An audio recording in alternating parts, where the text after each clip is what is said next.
Hello all. This is a redo of a video that I had on my channel that I went back to look at and I saw that it was terrible. So I redid it again, although the pictures and stuff look very different. But we're going to go over money, security, trust, and secrets. And we want to discover what other way can we look at security so that it's actually an asset to us or a diamond in the rough. Now you've all seen this before if you're a member of my channel. Our information, as you can see here, generates wealth for a whole lot of folks. Okay. And many times we're not included in that. However, you will see that at the beginning of this table, it talks about how our personal data gets into the hands and servers of other entities. We volunteer it, it's observed, it's inferred, and these are the kinds of things that we're familiar with as far as, when we type our information into social media, when we go somewhere to pay with a credit card, okay, we're providing individuals our information. And the way that we do that is through devices and software, okay, as we have here.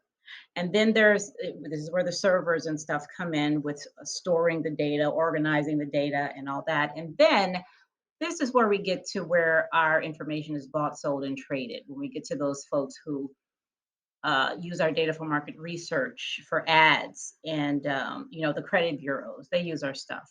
The public, the government. All right. And then at the end, we have consumers of our data.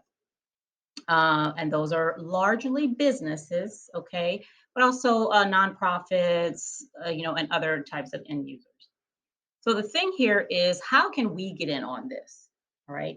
Not necessarily as users of the data in this sense, but as businesses, okay, for those of us who want to start businesses or who have businesses, okay, how can we leverage our role as business owners, okay, in generating wealth for ourselves while considering security as a very, very large part of that wealth generation.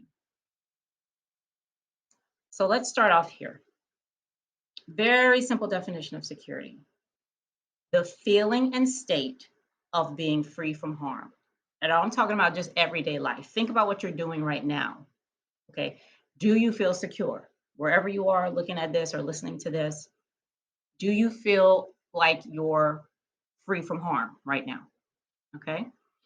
So if this is security, what is cybersecurity? The same thing. The feeling and state of being free from harm in the digital world. All right. There's no separation between the digital world and the analog. Okay. We put a fake line of demarcation there, but it's the same. The same kinds of things that you do when you feel safe, okay, in the digital while you're online are the same kinds of things you do while you feel safe when you're not online. Now, look at this. This is a little twist to security. Okay. If you think about it, it's also a financial term, right? Security is a financial asset that can be bought, sold, or traded. Now, what we just looked at on that table about our data, is that a security based on this definition? Of course. Of course it is. And guess what else? Trust is also a financial term. Okay, it's not just about me having confidence in you that you're going to catch me if I fall. It's a financial term, and it defines a relationship between a trustor or a grantor and a trustee. So here we go: security and trust. Both of those things are terms we consistently use in cybersecurity. But those terms are also consistently used in the financial world. Okay. And let me tell you now, there's no difference between cybersecurity and the financial world. They both go together. Okay? They mean the same thing. their assets. Okay. Now, as an entrepreneur, a business person, can you be trusted? Because that's the question here. Okay. This is where the diamond in the rough is going to come from. Now, these folks down here uh, could not. They were given information. These are former businessmen who were convicted of either sharing the information that was entrusted with them to do some nefarious criminal things, okay, or stealing information that they didn't have before, okay. Businessmen right here who are no longer in business and can no longer be trusted. So if we look at cybersecurity as a trust relationship, all right. Now, there's a report out there called like the best businesses to trust or something like that. Okay, and it talks about the world's most valuable brands.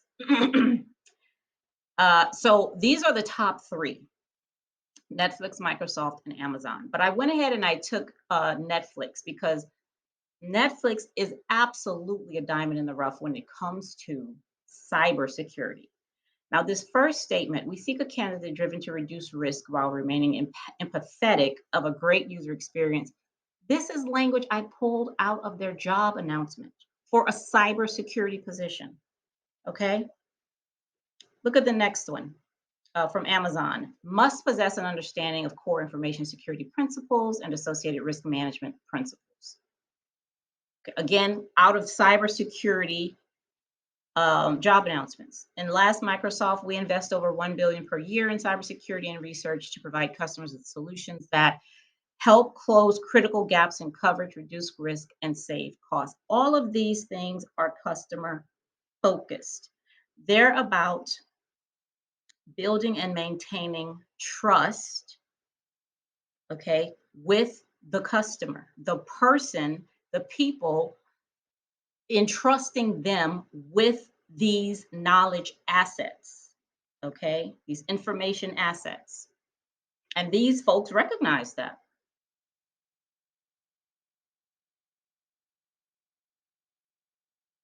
Now, this is the big question here. Can you, as a business person, as an entrepreneur, keep a secret? So, what is a secret though? Okay, think of the deepest, darkest one you have, and you got it. Okay, you got at least one deep, dark one. Think about that. Now, think about telling that to somebody.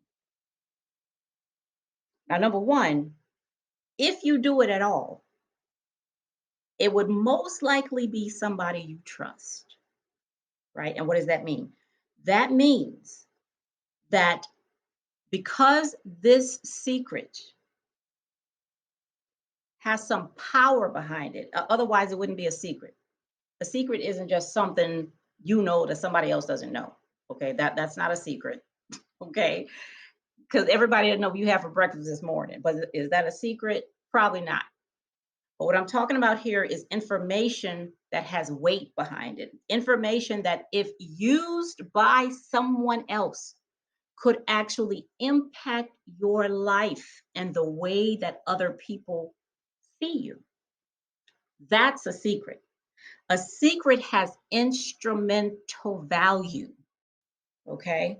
Which is why the deep, dark ones, we normally take those to the grave, don't we?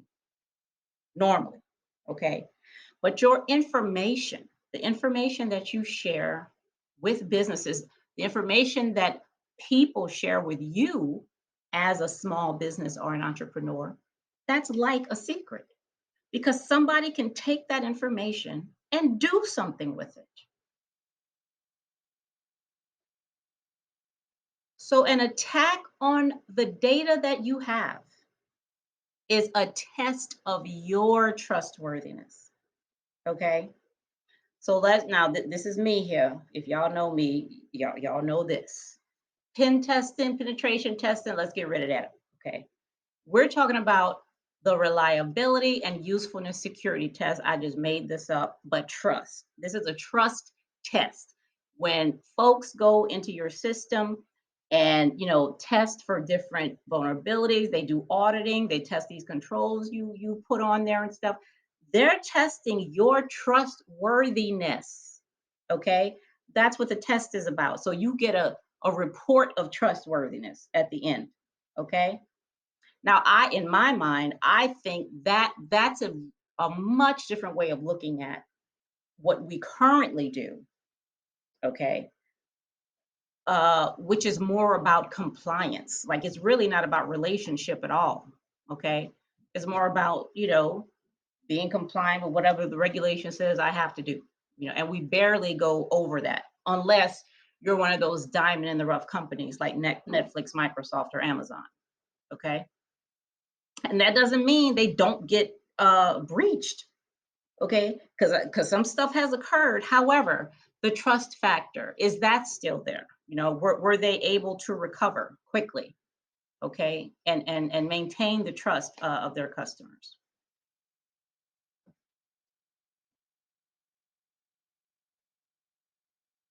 So what happens when someone no longer trusts you? I'm talking about in real life here. Don't think about your friend, your family member, your girlfriend, your husband, whatever. What happens when something occurs and that trust is broken? Well, they don't share information with you anymore, at least nothing important. They'll tell you what they have for breakfast, but they're not telling you anything else that you can do something with. Okay. They lie. If you ask them a question, they're gonna, lie to you or or not tell you the whole truth. Okay. Hold back enough so there's nothing there for you really to work with because they don't trust you. They don't seek you out as a collaborator anymore, okay? Because the thing that rises with trust every time is collaboration, okay? Because we invest trust. We can't do everything. So I have to trust other people, okay, and other technologies to help me reach my goals. So if you've broken that trust, then they will not seek out your product or whatever it is you're selling, okay, to help them reach their goal, and they tell others that you are untrustworthy. Okay, and listen, the Twitterverse is out there. Okay, and that if you cannot be trusted, especially if you're a business, okay, there are so many applications right now that are there and available for people to tell other people not to trust you or what you're giving.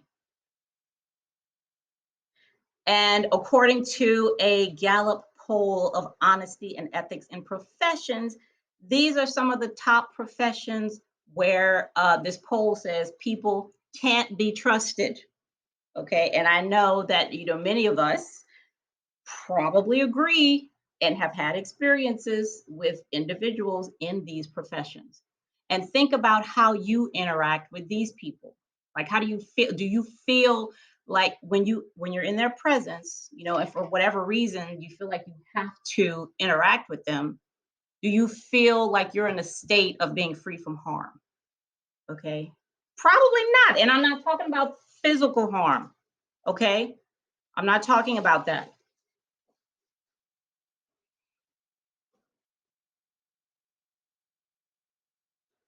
Build and strengthen your brand trust security. So continuously assess and approve your supply chain and partners. Be careful about who you're hanging out with. All right. Vet them, see what they're doing. Defend forward. This is something else that I'm going to talk more about on my channel, but defend forward is beyond cybersecurity. Okay. When you're defending forward, you're not even at the organization yet. You're outside the organization, doing a whole bunch of things to be sure that the mission can continue, or as well as the network. And relinquish control and share decision enabling information. All right. I'm really going to need you to let people play their parts. Okay. Security is not there to do everything. When the credits roll, your name can't be in all the roles. Okay. Let employees and leaders use the power and authority that they have to make cybersecurity decisions. And lastly, The Speed of Trust. This is a really good book to read. In it, it says trust is the new currency of our interdependent collaborative world. And that is absolutely true. So, can you become the next cybersecurity diamond in the rough? Yes, you can.